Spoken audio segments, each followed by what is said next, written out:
theory lectures so that you learn the fundamentals, guiding principles behind the codes, and in the afternoons you have hands-on sessions with the codes. But we thought it would also be nice if you could hear from some of the leading practitioners of our field so that you have an idea of what one can do once you get familiar with the codes and what you can aspire towards. And we've been very fortunate in that we've really managed to get as keynote speakers some of the leading practitioners in our field. So today we're privileged to have Professor Stephen Louie with us, who for a long time has been at the forefront of research using density functional theory. And today he will tell us about first principle studies and spectroscopic properties of carbon nanostructures, sheets, tubes, and ribbons. Thank you. Thank you very much for the invitation to give a talk here. I thought what I would like to do today is to tell you about some of the work that we have been working on to use first principle studies to try to understand some of the spectroscopic properties of solids and nanostructure, in particular things like carbon nanotubes, graphene and graphene nanoribbons. As you all probably know, it's now possible to calculate many properties of materials using density functional theory from first principles. What I'm going to tell you today is to tell you that density functional theory cannot give you everything, and in fact, there are certain properties you have to go beyond standard density functional theory. And in particular, you like to understand the spectroscopic properties of a material, then you have to use a slightly different approach. And the approach I'm going to tell you about is today going to be based on a single particle and two particle Green's function approach. Within this approach, you could still do first principles type of calculation in the sense that you don't have to put any empirical input to the calculation. And what you get out are excited state, electronic excited state properties. So the idea is to get at this kind of spectroscopic properties, including many electron effects, and yet practical enough that you could work on real materials. So to begin the discussion, I think it's useful for me to just basically divide up the properties of material into two classes, what we call the ground state properties, another class we call electronic excited state or spectroscopic properties.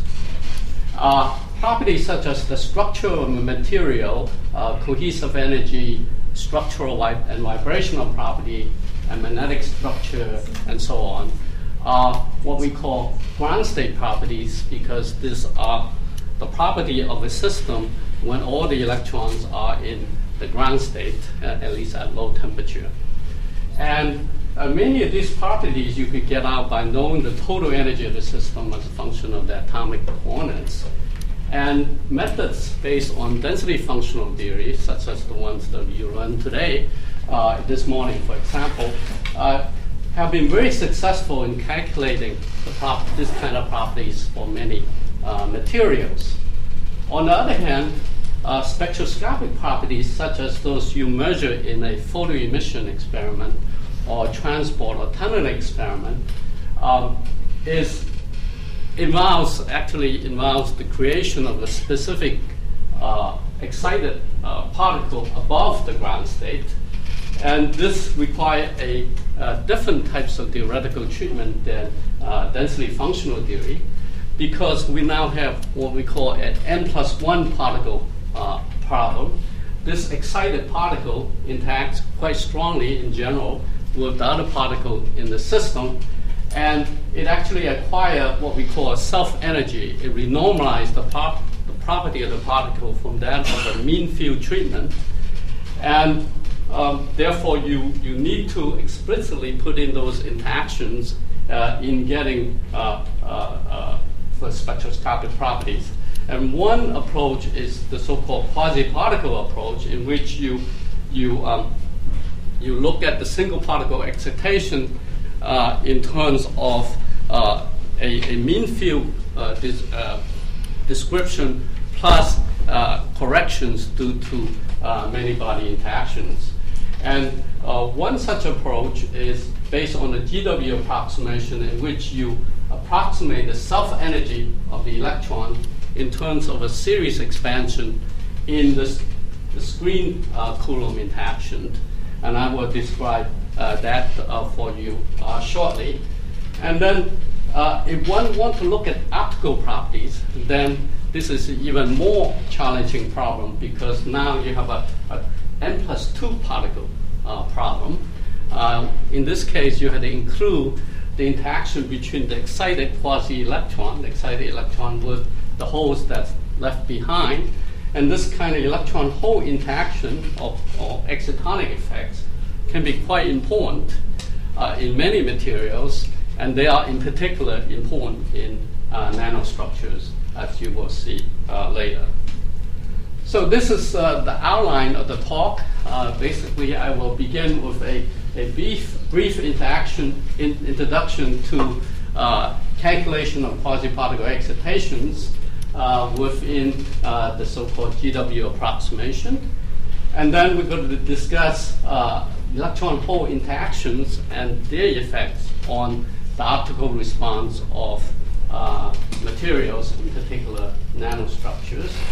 And then we're going to look at several applications, in particular the property, the photophysics of carbon nanotubes and graphene nanoribbons, the electronic, magnetic, and optical properties. And then toward the end, I'm going to discuss transport through single molecule junctions on molecular electronics. And finally, if I have time, which I doubt, we could also discuss some really interesting peculiar behavior of electrons in graphene when it's subject to a periodic potential, and we call those graphene superlattices. So one thing I would like to emphasize is that the Kohn-Sham eigenvalues within standard density functional theory in general are not the same as quasi-particle excitations in an experiment that you measure, such as a photoemission experiment. And you could see this simply by looking at the homogeneous interacting electron system. What I'm trying to say is that even if you know the exact exchange correlation function now within density functional theory, the Kohn-Sham eigenvalues are not equal to quasi-particle excitation energies. And let me just go through this very simple example for you. Suppose you look at a homogeneous electron system and the electrons are interacting. Then the standard Kohn-Sham equation will be just given by this expression that you are familiar with. Now, because you're looking at a homogeneous system, then the Hartree potential plus the exchange potential, the external potential that confine the electron is basically a constant, independent of the atomic, the electron coordinate. And the exchange correlation potential in this equation, which is the functional derivative, the exchange correlation function now, with respect to the charge density, is also a constant because you have a constant charge density in the system. So that means that all the terms here, all the potential term here, sum up to a constant, and you have an equation basically just describing a free electron system with a constant shift in potential. So the band structure that you get out, the electron energy as function of momentum, is just given by the free electron dispersion relation. So that means you have you have the mass, the effective mass for the electron equal to free electron mass. The band velocity is same as the non-interacting system, and then the bandwidth is also the same as the free electron case. So obviously that's totally incorrect because we know from theory and from experiment the quasi-particle excitation for a homogeneous electron system is not that of a free electron dispersion relation. And also, you were to interpret this as quasi-particle excitations, then the excitations have infinite lifetime. That's also not right. So let me now discuss first the quasi-particle excitations, and then we look at optical response next, because there are many experiments that actually measure the quasi-particle in a material, and then also we need them to understand and calculate the optical response. So as I mentioned, quasi-particles excitation are basically particle-like excitation in an otherwise interacting electron system. So these are the behaviors of the system when you inject an electron or extract an electron from your material. So for example, in a tunneling experiment, you could inject the electron or take the electron out. Now, the behavior of this particle-like excitation of the system is related to the amplitude of the electron, the probability amplitude of finding an electron at position R at some time tau later when you put an electron in position R prime at say, time equal to 0. Okay? So that is, of course, related to the single particle Green's function in many particle theory. So the quasi-particle excitations can be derived from looking at the single particle Green's function. In fact, the quasi-particle energy and its lifetime can be think of as the position of the poles in the complex energy plane for this object, as you learned in your graduate many-body physics text. So now physically, of course, what happened is that if you have a particle moving in your material, like in a tunneling experiment, you inject a particle in it, then it will interact with all the other particles in the system, and those interactions can be very complicated. And in general, it will renormalize the energy dispersion relation from that of a mean field description, and then give rise to a lifetime to the particle. That is, it could scatter from the state that you put it in to another state. So those are all described by this so-called self-energy that modify the mean field solution to the dispersion relation that you describe the system with. So instead of interpreting the Kohn-Sham eigenvalues as the quasi-particle excitation in your system, what we're going to do now is use a Green's function approach and then look at the evolution of the Green's function. In fact, you work through the equation motion of the Green's function and ask for particle-like excitation in the system, then you would end up with a one-particle equation. We call that the Dyson's equation. Solving this equation will give you the excitation energy versus momentum for the quasi-particle in your system, and also the lifetime of the system. So this equation looks very much like the Kohn-Sham equation, except now instead of having exchange correlation potential here, now you have a self-energy operator, which describes the interaction between the excited particle with all the other particles in the system. Now this self-energy operator is in general energy dependent and non-local, because interaction in a material, a many-body interaction in general, is non-local and time or frequency dependent. So one needs to make some approximation to this operator to calculate what the quasi-particle excitations are in your system.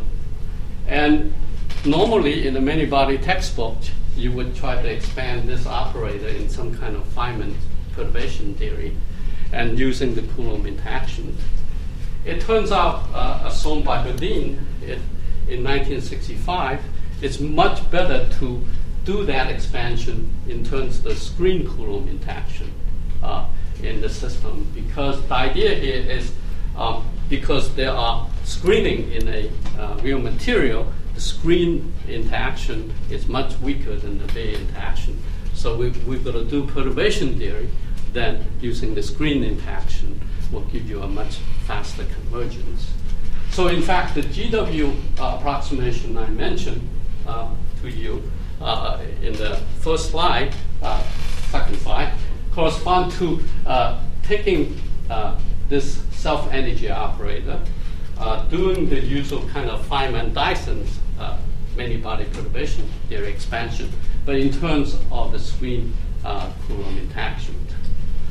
So here, G1 is the one-particle Green's function, and W is the usual big Coulomb interaction, but screened by the dielectric matrix or dielectric function of the system. So in this approximation, then the self-energy operator can be written quite simply in this form. So you're doing this series expansion, and now you just keep the first term.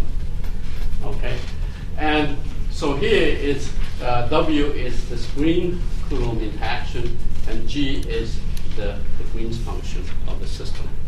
So now, if there's a way you could calculate the dielectric screening function and construct the Green's function, starting with some kind of mean field description, then you could calculate sigma. From sigma, then you could calculate the quasi-particle properties of a material.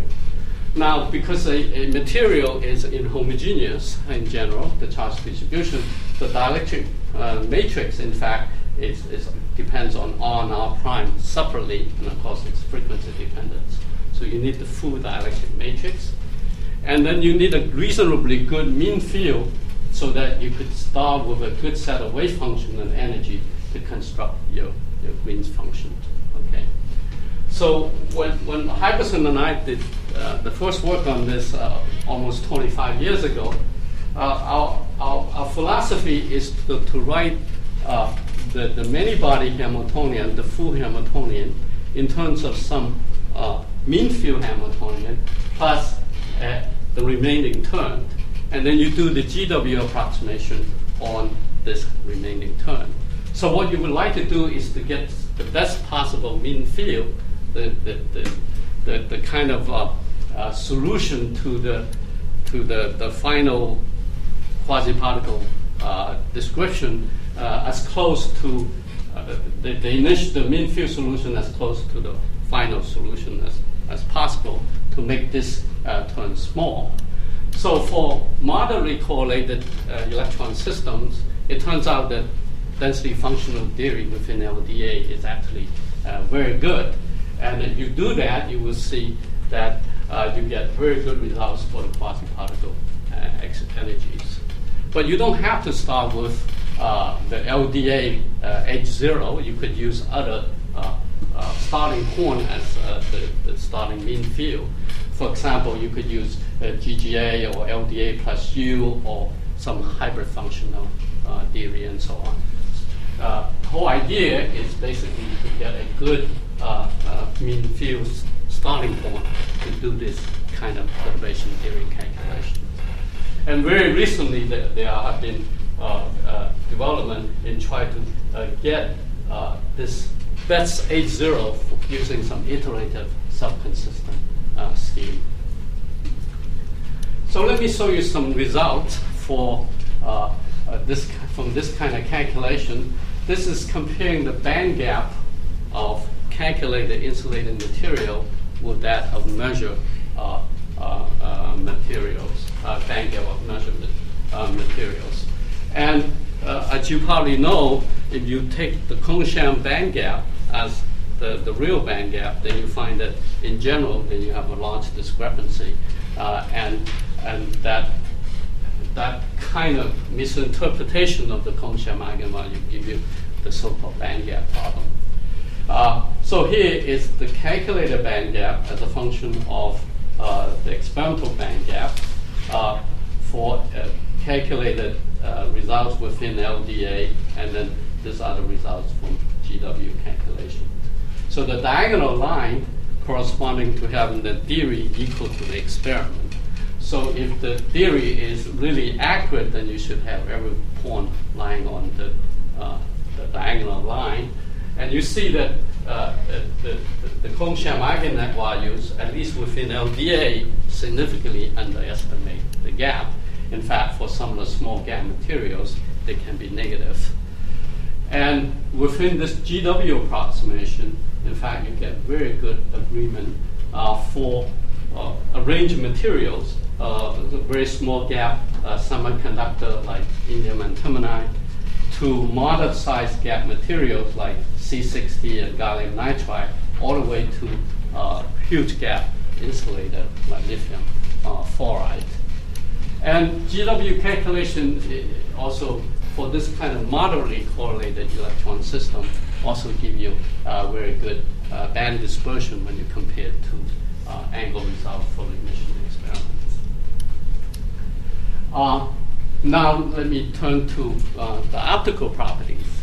As I mentioned before, now you have to go beyond the quasi-particle picture, because now you actually have two particles that you have to deal with, the electron and the hole, and they interact with each other. So if you take a material like gallium arsenide, I'm sorry this doesn't come out very nicely, or silicon dioxide, and do the usual kind of interband transition calculation for the optical response, what you get is then the dash curve here. This is assuming independent electron, quasi-electron, and independent holes, so they don't see each other. And then the green dots are the experimental data. So you see that there's really huge discrepancy between theory and experiment, and because in those calculations you have neglected the electron-hole interaction. So what you really need to do is then in your formulation to include the electron-hole interactions. That is, the electron could scatter from the hole, so it takes the excitation from one free electron hole pair to another free electron hole pair. So in general, such a photoexcited state should be think of as a linear combination of free electron hole pairs. So in order to arrive at the optical excited state, then you have to solve an effective two-particle equation. That is, you have to look at the two-particle Green's function and look at how it evolves. And at the end, what you end up with is an equation look like this, that by solving this equation, then you would get out the energy for the excitation, optical excitation, and also the discoupling coefficients. Now, in this equation, epsilons are the quasi-particle energy of the electron and the hole, and capital K here is the term that describes the electron-hole interaction. It turns out that you could derive this electron-hole interaction once you know what the self-energy for the electron is. And so within this the GW approximation, you could actually calculate now this term from first principle, in the sense that you don't need any additional parameters. And so this is what we have done, and other people also have done that since the late 1990s. And by solving this two-particle equation, the beta salpeter equation, then you could get out the excitation energy and the wave function, the electron hole amplitude for the excitation. And from that, you actually could calculate now the frequency-dependent dielectric function and therefore the optical properties of the material. So in this kind of calculation, what one has to do is first you do the GW calculation to get out the quasi-particle energy and wave function. And also you need to evaluate the electron-hole interaction term. And as I mentioned, this can be derived once you know what sigma is. So within this GW approximation, what you end up with is that the interaction kernel between the electron and the hole has two terms. One is a repulsive exchange term that involves the big Coulomb interaction between the electron and hole, and then an attractive, the one that you're familiar with, screen interaction between the electron hole involving the screen Coulomb interaction. And it turns out that for both semiconductors, the exchange term is considerably smaller than the attractive screen term. So the normal hydrogenic-like model for excitons that you learn about in undergraduate solid-state physics mostly focus on this term. However, for nanostructures, it turns out that because of the reduced dimensionality, that both terms actually become important. So let me first show you some simple results, and then for semiconductors, and then we go look at nanostructures. So here is some calculation we did on gallium arsenide, a very common semiconductor. So again, the dash curve is the result you get out if you neglect electron-hole interaction, just doing the usual interband transition. But now within the quasi-particle band structure. The red curve is by solving the beta salpeter equation, including electron-hole interaction. And then again, the green dots are the experimental results. So you see that you only get good agreement when you include the electron-hole interaction between theory and experiment. And in particular, the optical strength here is enhanced by almost a factor of 2 when you include electron-hole interaction.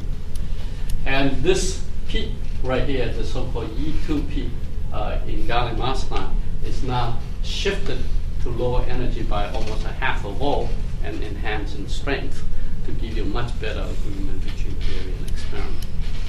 And this large shift is in fact due to excitonic effects, but it's not a shift in the transition energy, because you know the exciton binding energy in gallium arsenide in semiconductors are in general very small, in order of tens of milli-electron volts, nowhere close to half an electron volt. What happened here is because the excited state is a correlated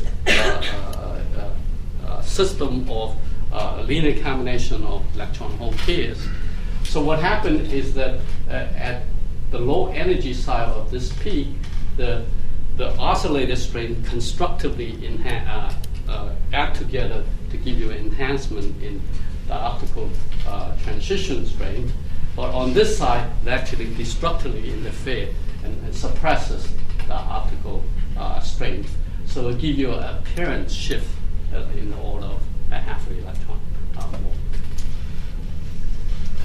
Okay, so now let me turn the rest of the talk to some recent work that we have done on understanding the spectroscopic property of nanostructure. In particular, we're going to talk about carbon or graphene-based nanostructures. As you probably know, graphene has created quite a bit of excitement in the last few years, and before that, we have nanotubes and so on.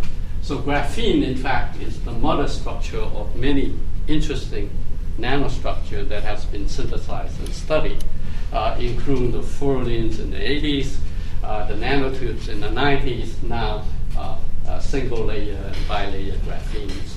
And very recently,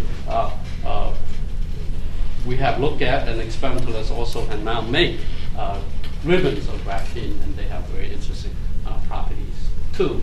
So today I'm going to talk a bit about carbon nanotubes, a bit about single layer graphene, and then also some results we have on nano ribbons. Okay, so graphene is very simple actually. It's just a single layer of graphite. It has 2 carbon atoms per unit cell in a honeycomb structure. So in K-space, the Brillouin zone is very simple. It's just this hexagon. What's so interesting, unique about the electronic structure of graphene is that it's low energy dispersion is actually it's a linear dispersion relation for the electron states. That is, near the Fermi energy, the electronic structure is dictated by an occupied pi band and an unoccupied pi star band. And those 2 bands touches only at 2 inequivalent points in K-space. And so the band, the Brillouin zone, the Fermi surface of graphene just correspond to the 6 points at the corner of the hexagon. And in fact, there's only 2 inequivalent points that you have to worry about. And if you zoom in to the energy versus momentum relation for the electronic states, then it looks something like this. Because the dispersion relation is that of a linear one, so it looks like that it is given by a relativistic relation, but with the mass of the particle equal to 0. And that's why sometimes people call the carriers in graphene as 2-dimensional massless direct fermions.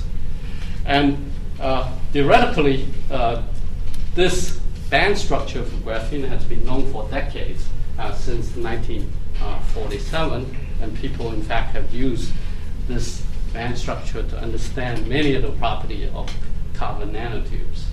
However, it's only very recently that a direct measurement of the band structure of a single layer of graphite have been done, and those are the references here. And so for this electronic system, there's really one parameter that describes everything. It's the band velocity. If you compare the band velocity from Kohn-Sham eigenvalue, it's actually too small by 30% or more. I'll come back to this later. Now, it is really because of this unique electronic structure that when you take a strip of graphene and roll it up to form a nanotube, that you end up with nanotubes that can be metals or semiconductors and so on, because it's related to quantum confinement effects and boundary conditions. So now let me say a few things about the quasi-particle excitations and the optical response of carbon nanotubes. So first, let's look at the quasi-particle band structure of the carbon nanotubes. You have metallic tubes and you have semiconducting tubes. So what I have plotted here is the correction to the Kohn-Sham eigenvalue as a function of the energy of the states.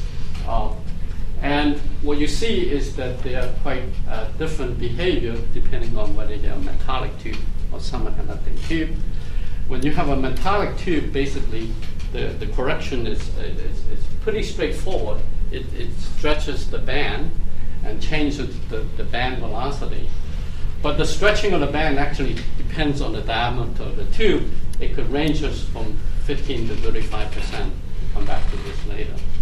And for semiconducting tube, it's a bit more complicated.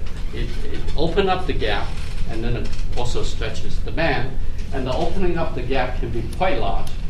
For example, for this particular carbon nanotube, which has a diameter around 0.8 nanometer, it opens it up by 1 electron volt. And so here, I just give a comparison of the calculated band velocity within LDA and within the GWR approximation, and look at the percentage change. And you see that it really is quite different from graphite, and it's strongly depending on the diameter of the nanotube.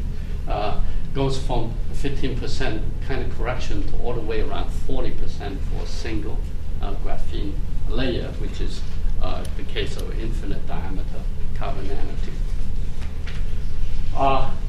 Now, you look at the optical property of the nanotubes, they are actually even more fascinating. This is a calculation we did using the GW beta sulfate equation a few years back.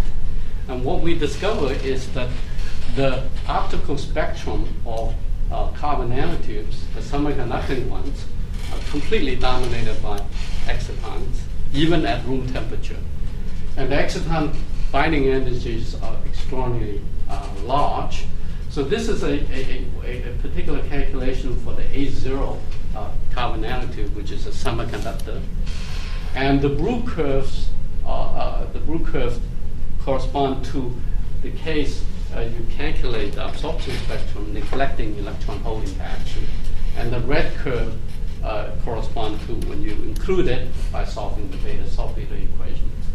And you see that the spectrum is really dominated by bona fide and resonant excitons. And the exciton binding energies can be very large. For this case, it's almost 1 electron volt for the lowest energy exciton. And in general, what you have is for the kind of nanotube people find experimentally with a diameter in the order of 1 nanometer, then the exciton binding energy is about larger than half the electron volt. So this is, 2 or 3 order magnitude larger than bulk semiconductors for semiconductor with this kind of band gap. And when we first got out this result, people were actually quite surprised because you don't expect to find such huge excitonic effect. And this actually comes from the fact that you're in a reduced dimensional system. As you look at the hydrogen atom and look at the ground state energy, you know that from your quantum mechanics exercise, that the hydrogen atom in 3D and 2D and 1D get increasing binding energy as you reduce the dimension. And basically that's what's happening right here. In fact, this extraordinarily large binding energy of excitons in carbon nanotubes have been verified recently by a number of experiments, in particular experiment using two-photon spectroscopy and photo excitation luminescence experiments. I come back to this later. And the picture on the right just illustrates the correlation between the electron, the excited electron, and the hole that is left behind. So what's plotted here is the amplitude of the electron square with the hole fixed at this green dot here. So you see that the electron is actually correlated to the hole, and this the wave function, the radius of the exciton is in the order of about 1 nanometer or so. And another thing we discovered from this kind of calculation that exciton even exists in metallic carbon nanotubes. So let me come back to this a bit later. This slide just to show that recently there actually have been very detailed measurements using photoexcitation technique measuring the exciton binding energy in the carbon nanotubes, and you see that they are very large. In fact, they agree very well with our calculations. For metallic carbon nanotubes, we also find that excitons exist. And in fact, all the nanotubes we look at always have one excitons associated with the interband transitions in the metallic tubes. And of course, the exciton binding energy are smaller than that of the semiconductor, but they're still very large. They're as large as those binding energy in both semiconductors. This again is a rather surprising result. And this arises. May I interrupt you? Yes, May I sure. ask a question? Sure. You could ask me a question anytime, right? So textbook excitons are bound states in the gap. Right. Metal, no gap. Metal, there are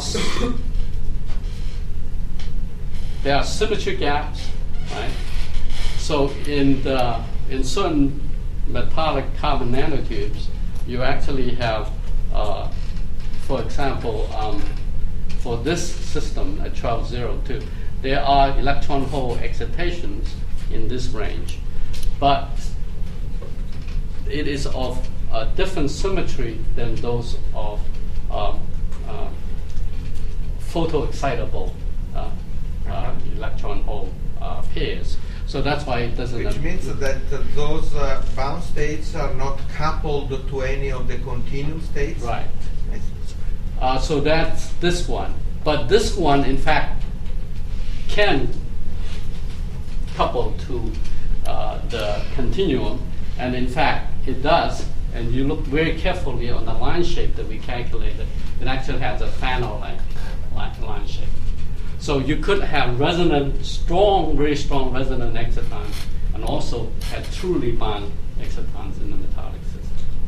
And so the reason why you have this here is because screening is incomplete in one dimension. That is, you look at a one-dimensional wire, you have an electron here and a hole here, the field line could go outside the wire.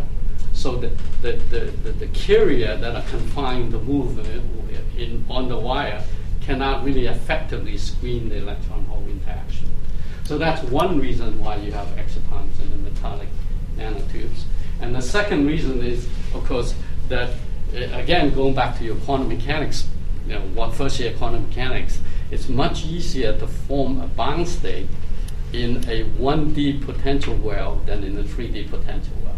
In fact, in a 1D potential well, no matter how shallow the well is, you always have one state, the bond. You're usually truly a 1D system. So this quasi 1D system give rise to this kind of results. So when we first got this out, everybody was really surprised because people have been looking for bound excitons in metallic systems for many years. As far as I know, this is the first time this is the first system that exhibited this.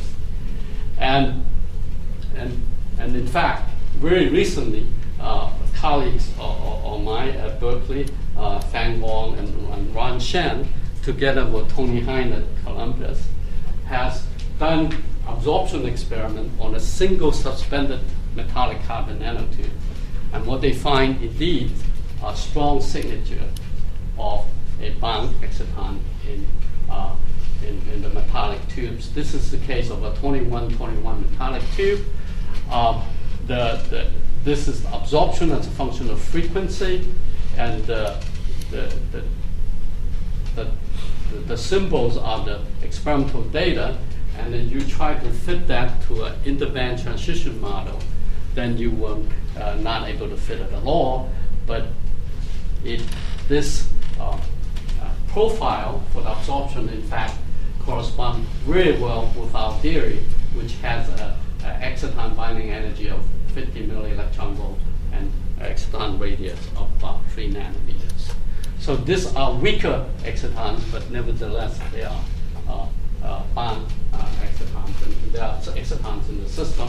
And there are now additional evidence seen in field-enhanced photocurrent measurement showing that indeed excitons exist in metallic nanotubes, and they have a binding energy in the order of 50 millielectron volts or so. Okay, now let me go back and look at graphene. And experimentally, as I mentioned, single-layer graphene has been isolated and measured and studied for the last several years. These are two pioneer work done by the Manchester group and the Columbia group. And the measurement indeed showed that the carriers in the system behaves like 2D massless fermion system. What's even more exciting is that people are now able to do nanoscale patterning of graphene, and also people now able to roll graphene, very large size, wafer size of single or multi-layer graphene on various substrates, such as silicon carbide and nickel and copper and so on. So this is a very interesting and exciting field. Also, very recently, photo emission experiment give you very, very direct measurement of the quasi-particle band structure of graphene. I'm showing some results from Rothenberg's group at Berkeley. So here are the E versus K dispersion relation for the measure band dispersion for two different doping of graphene. So the Fermi level is now away from this crossing point right here. And of course, they could also measure the line width. So from the line width, you could deduce what the lifetime of the quasi-particle, quasi-hole created in the system. So back to this picture, then one could try to understand the experiment in terms of a quasi-particle relation like this, where you have a normalization of the band dispersion due to electron or electron-phonon interaction, and then also you could calculate the imaginary part of sigma that could give you the bandwidth or the line width that's measured in the experiment. So that's what we have done very recently. We used the GW approximation to calculate the electron-electron interaction contribution to the sub-energy. And then we also calculate the phonon's contribution to the sub-energy using more or less the same level of diagram within the McDowell's approximations. So here G is the electron-phonon coupling matrix element, which you could calculate within density function field.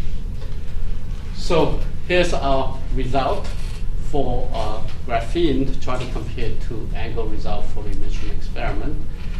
This is the band velocity within LDA, and you include the electron-electron interaction and the electron-phonon interaction, then you end up with a significant increase in the band velocity, and these are the experimentally measured volumes.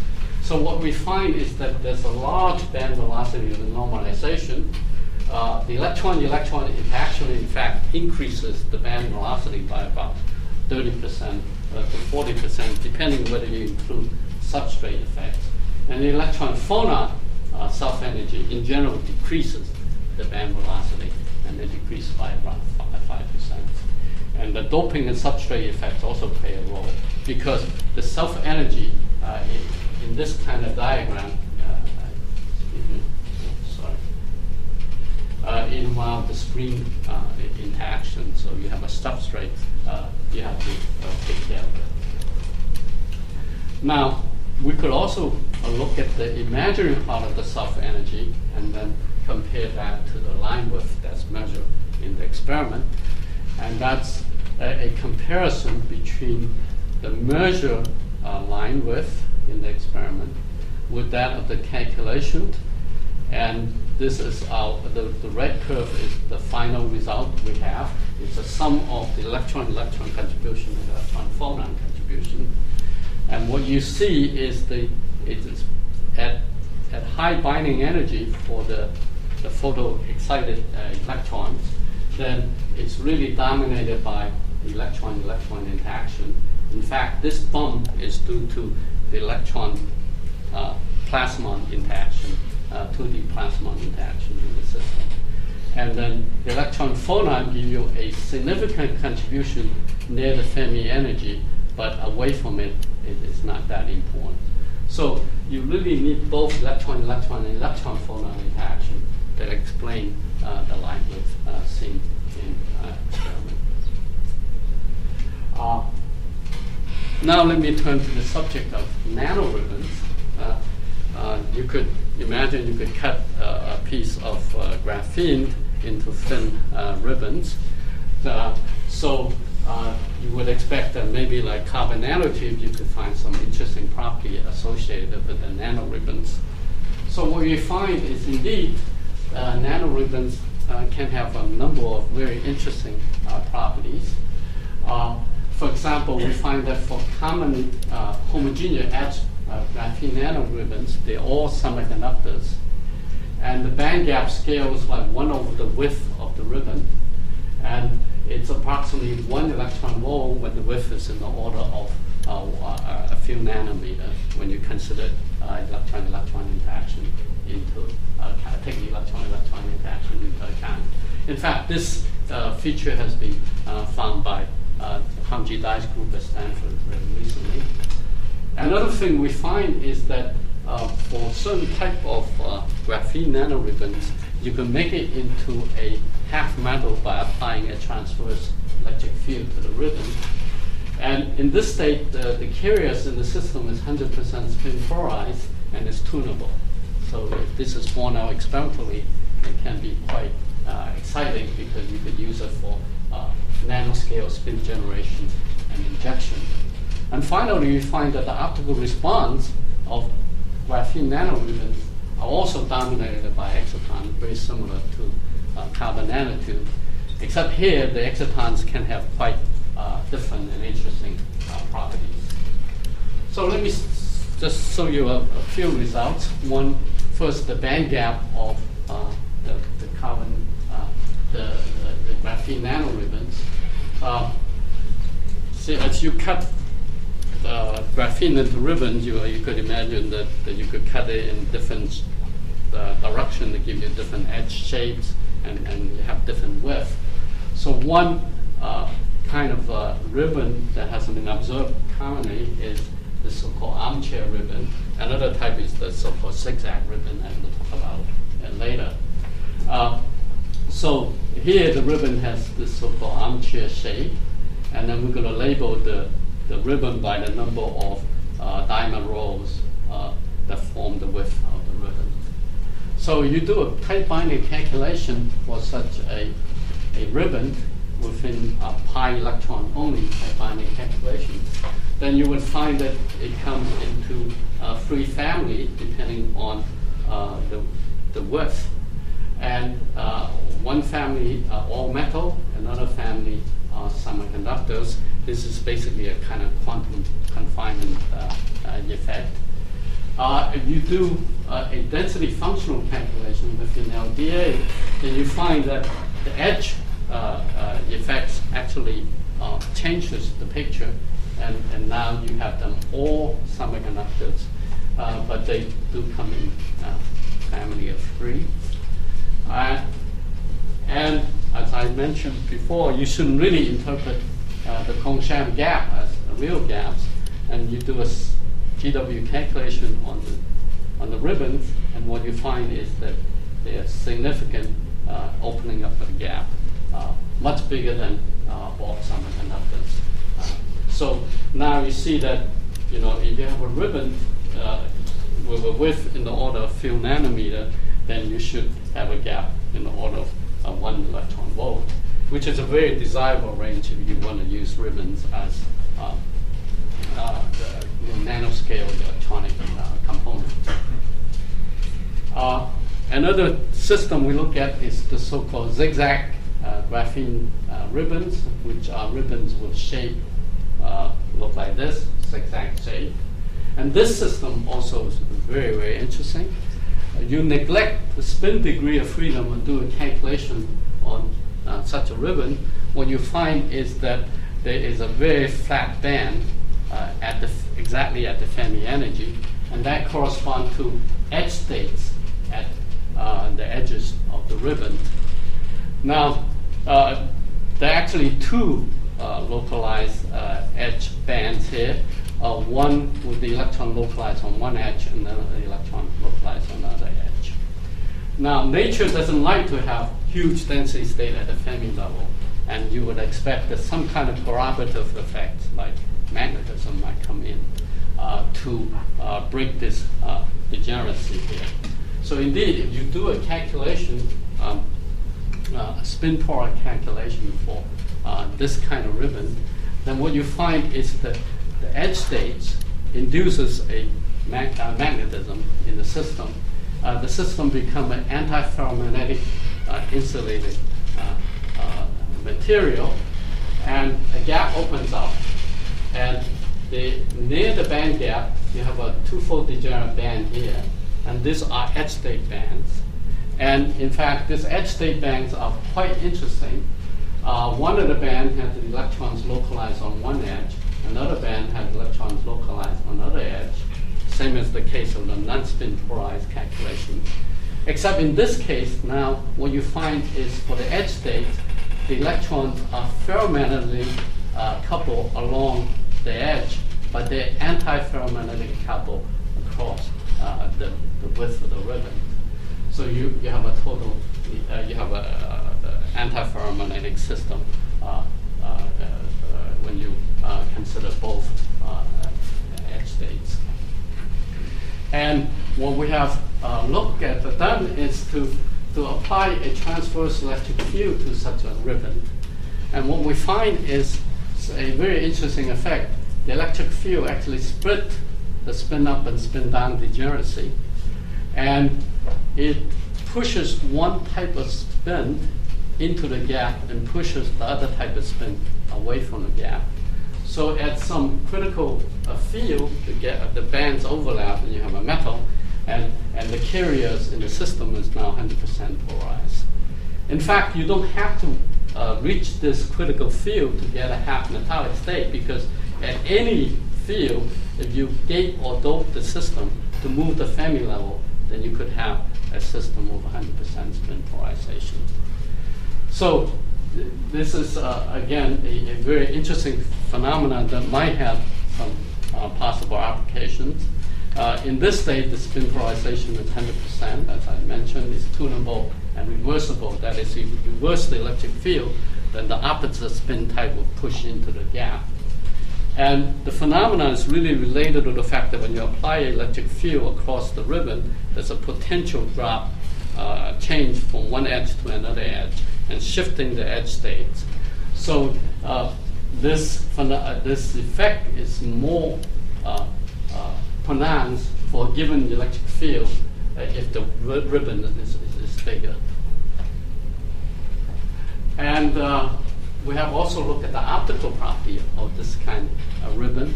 That is, we're interested in the transition between here and there. And so again, we're going to do the similar type of calculation that I described for bulk system and the carbon nanotubes.